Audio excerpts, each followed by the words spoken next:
તો good afternoon જણાવો કે હવે સર્વિસ સેક્ટરના કહેવાય ને કે જે ગ્રોથ છે એને લઈને ખાસી ચર્ચા થઈ રહી છે કે આમાં ક્યાંક ને ક્યાંક કહેવાય કે પહેલાં જે એક અપસાઇકલ ચાલતી હતી એ થોડીક ધીમી પડી ગઈ છે.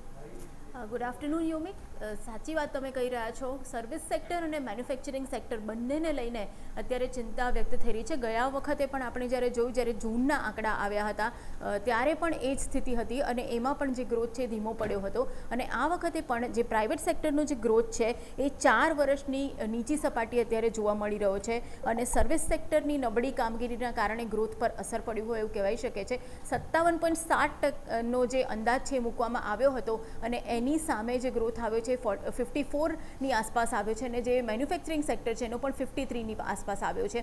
એટલે જે એક ઓવરઓલ જોઈએ તો આમ 50ની ઉપર જ્યાં સુધી રહે ત્યાં સુધી ઇન્ડેક્સ 50ની ઉપર રહે ત્યાં સુધી એ સારી શક્યતા કહેવાય છે અને એ એટલું ડાઉનફોલ નથી ગણાતું. પણ તેમ છતાં પણ જ્યારે અનુમાન કરતાં આંકડા ઓછા આવે છે તો ચોક્કસ એક નિરાશા હોય છે અને સાથે સાથે એના કારણે જે કંપનીઓની અત્યારે કામ કરવાની ક્ષમતા છે, આપણે જાણીએ છીએ કે ઈરાન ને અમેરિકા વચ્ચે જે યુદ્ધ ચાલી રહ્યું છે એની અસર ઘણા બધા સેક્ટર્સ પર થઈ રહી છે.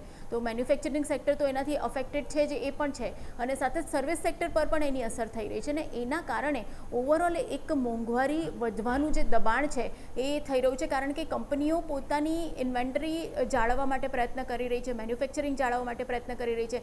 સામે જ ગ્રાહકો પાસેથી જે પૈસા વસૂલાય છે એ પૈસા પણ હવે મોંઘા એટલે વધારે પૈસા લઈ અને વસ્તુ આપવાની એક સ્ટ્રેટેજી પણ શરૂ થઈ છે. એટલે ઓવરઓલ પોતાનો પર જે દબાણ આવી રહ્યું છે એ પાસ ઓન કરવાની એક સ્ટ્રેટેજી પણ કંપનીઓ અપનાવી રહી છે અને સાથે જ જે સર્વિસ પીએમઆઈ છે એ ઘટીને 53.1%ના નીચલા સ્તરે પહોંચ્યો છે. કમ્પોઝિટ સ્તરે નિકાસ ઓર્ડર છે એ માર્ચ પછી સૌથી મોટો ઉછાળો એમાં આપણને જોવા મળ્યો છે અને કંપનીઓ સતત 7 મહિને નવી રોજગારીઓ આપી રહી છે.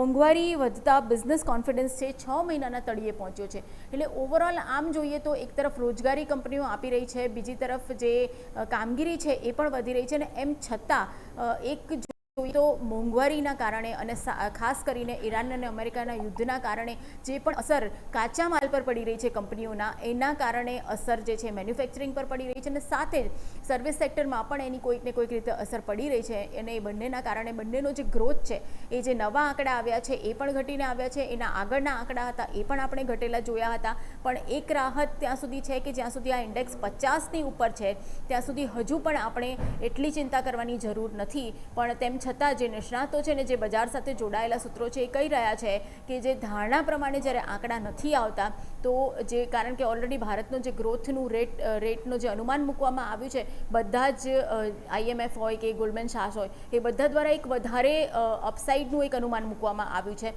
પણ જ્યારે સર્વિસ સેક્ટર કે મેન્યુફેક્ચરિંગ સેક્ટર એ પણ જીડીપીમાં પાયાનું કામ કરતા હોય છે, જ્યારે આ બંને સેક્ટર ડાઉનફોલ થાય છે તો ઓવરઓલ આપણા જીડીપી પર પણ એની અસર પડે છે. એટલે જો આવનારા દિવસોમાં આ ઇન્ડેક્સ વધારે નીચે જાય છે તો ઓવરઓલ આપણી જે આર્થિક વૃદ્ધિ દર છે એના પર એક અસર પડવાની શક્યતા છે. યોમિત, ઓકે, તો ઓવરઓલ આ તમે જુઓ તો જે મહત્વના સમાચાર હતા કે જે આપણને સામે આવી રહ્યા છે અને ઓવરઓલ એક મુદ્દો કહેવાય ને બધી જગ્યાએ એક જ આવી રહ્યો છે અને છે ક્રૂડ ઓઇલ. કારણ કે જેના ભાવ તમે જો સતત વધી રહ્યા છે જેના કારણે ઓવરઓલ દરેક સર્વિસ સેક્ટર દરેક બિઝનેસના આપણને અહીંયા એક માર જોવા મળી રહ્યો છે. તો ચાર્મી, ખૂબ ખૂબ આભાર આપનો માહિતી બદલ.